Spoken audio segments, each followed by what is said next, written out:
बहुत बहुत स्वागत करता हूं हमारे इस YouTube channel the stock investor पे। दोस्तों, वीडियो को आगे बढ़ाने से पहले कहना चाहूँगा कि अगर इस चैनल पर नया है तो चैनल को सब्सक्राइब जरूर कर लें। चलिए आज का हमारा वीडियो स्टार्ट कर लेते हैं।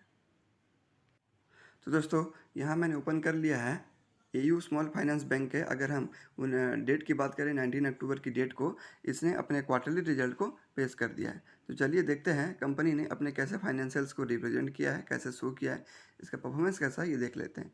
तो फ्रेंड्स, यहाँ मैंने ओपन कर लिया है अनएडिटेड जो इसका रिजल्ट है वो मैंने ओपन कर लिया है।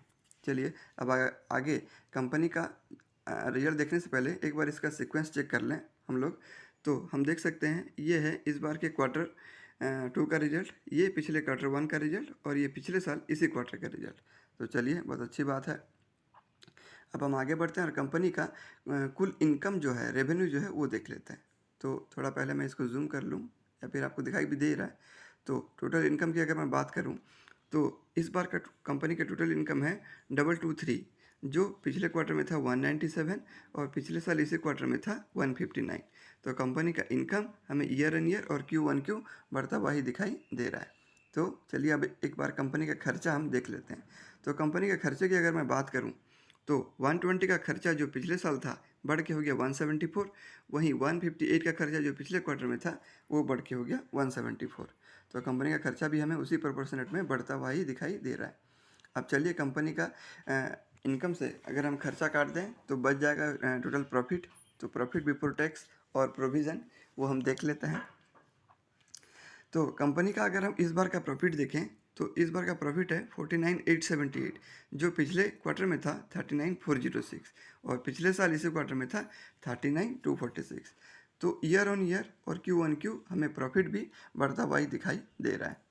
पर ये जो प्रॉफिट है ये इसमें अभी हमें खर्चा काटना पड़ेगा और बैंकिंग कंपनी का है तो हमें इसमें प्रोविज़न भी काटना पड़ेगा। तो चलिए कंपनी का प्रोविज़न पे पहले एक बार नज़र डालते हैं। तो कंपनी का प्रोविज़न अगर हम देखें तो इस बार का प्रोविज़न है 4295, जो पिछले क्वार्टर में था 3836 और पिछले साल इसी क्वार्टर में था 462।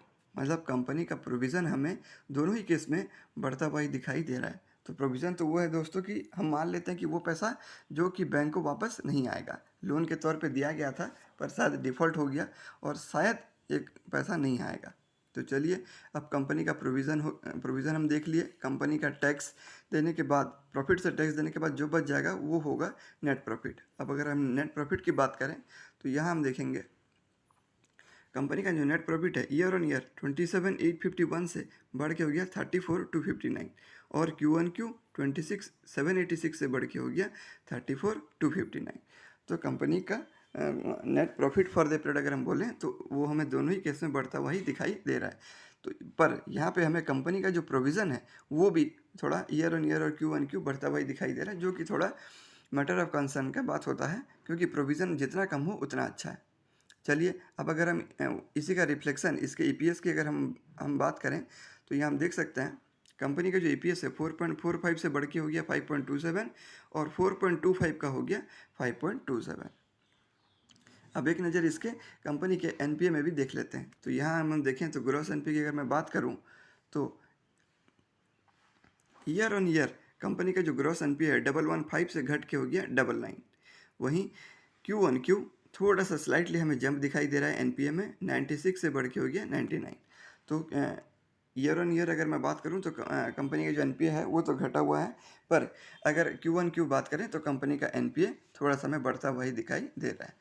तो ओवरऑल अगर मैं बात करूं कंपनी ने मिक्स रिजल्ट ही पेश किए हैं। प्रॉफिट के हिसाब से बहुत ही अच्छा रिजल्ट है, प्रोविज़न थोड़ा सा बढ़ रहा है और NPA की बात करें तो वो मिक्स है, ईयर ऑन ईयर तो कम है पर Q1Q थोड़ा सा बढ़ा हुआ है।